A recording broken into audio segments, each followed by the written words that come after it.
empat negara kita dikejutkan dengan insiden tangkapan ejen Mossad yang bertugas di Malaysia. Dan sehubungan dengan itu beberapa tangkapan telah pun dibuat. Saya ingin dapat penjelasan Yang Berhormat Menteri sejauh mana ancaman ejen asing ni yang berkeliaran dalam negara kita, sebagaimana beberapa buah negara kita tahu banyak ejen asing yang bekerja, khususnya ejen bagi pihak Israel dalam negara kita. Terima kasih. Hubungan dengan Iran itu kita masih ada hubungan yang baik. Dua kali saya hubungi Presiden Republik Islam Iran. Sekali pertemuan dengan dia tatkala kita berjumpa di Beijing, dan kita bagi pengakuan untuk terus adakan hubungan walaupun terbatas kadang-kadang sukar kerana peraturan keputusan Pertubuhan Besar Bersatu dan juga sanctions, tetapi kita malah bersetuju untuk meningkatkan kerjasama dan hubungan termasuk kemudahan-kemudahan pendidikan dan juga perniagaan dan perdagangan. Jadi tentang memberikan mesej kedua kepada Duta Iran, memang ada wakil yang sudah sampaikan, tetapi saya ingat kenyataan Parlimen ini yang mewakili semua pihak itu tentunya lebih kukuh, lebih kuat daripada apa yang kita jangkakan. Dan tentunya ini juga akan mendapat liputan menyeluruh di negara Iran kerana ini satu-satu negara yang memulakan pendirian yang tegas dan berani.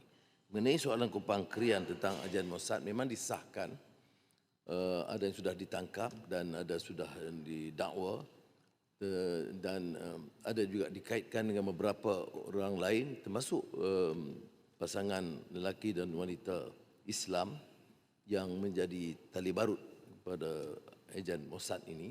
Dan maknanya cukup bukti bahawa kita harus pantau dari dekat, terutama bila suara rakyat dan kita jauh lebih lantang menentang keganasan rejim Israel. Mulanya kita bicara banyak terkait Gaza dan Palestin dan sekarang ke Iran.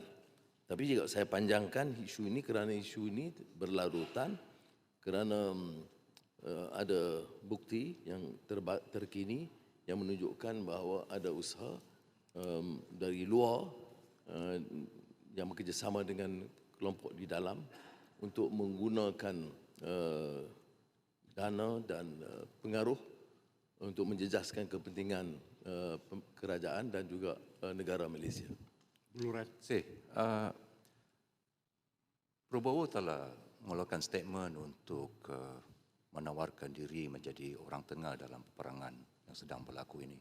Adakah kerajaan Malaysia akan membuat tawaran dan menjadi orang tengah untuk menyelesaikan itu, at least to de-escalate sedang apa yang sedang berlaku di Iran sekarang ini.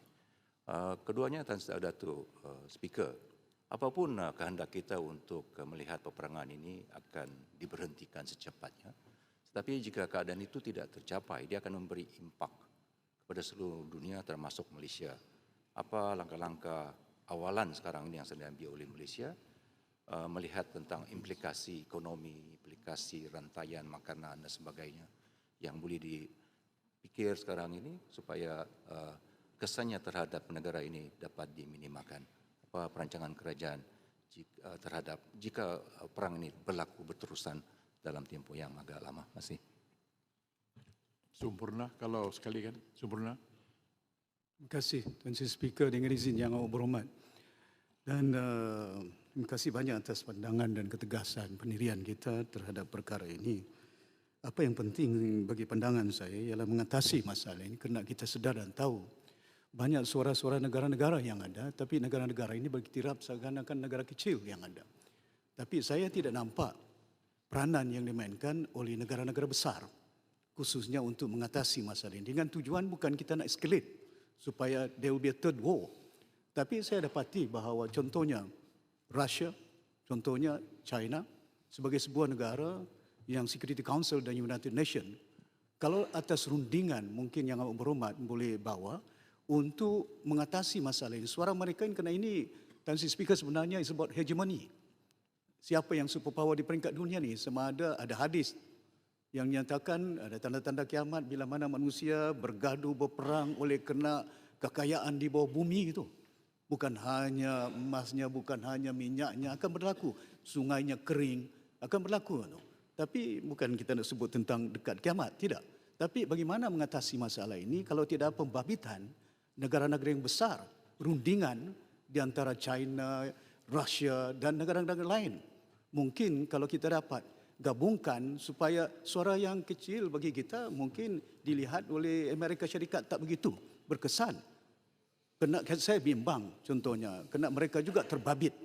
Saya sebutkan tadi antara China dengan Taiwan, itu akan berlaku kalau kita tak urus dengan baik. Tapi bagaimana negara-negara ini perlu memainkan peranan, tak akan berlarutan pembinasaan manusia yang tidak berdosa ini.